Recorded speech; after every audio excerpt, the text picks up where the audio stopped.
How to pay overdue invoice on booking.com. Hello everyone, welcome back to our channel. In today's video, we are going to learn how to pay an overdue invoice on booking.com.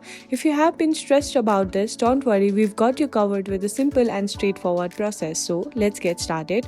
First, open any browser and type in adminbooking.com to access to booking.com admin site. Make sure you're logged into your account to proceed. Once you're logged in, look for the finance option on the dashboard. Click on that. Now, if you have any overdue invoices, you will see the details here. If you're not, you might see a message indicating there are no invoices. In my case, there are no invoices, so you cannot see here any. But if you do have an overdue invoice, you will find the payment option available.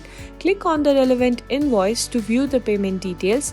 Next, you will need to set up your bank details. Click on Set Bank Details. Under the finance settings, this is where you can enter your bank information for direct debit payments for booking.com. After entering your bank details, make sure to click Save to complete the process. Your invoice will be paid and you can breathe easy knowing it's taken care of. That's all for today, guys. If you found this video helpful, please give it a thumbs up, subscribe to our channel for more tips and tricks. Thanks for watching and I'll see you in the next video.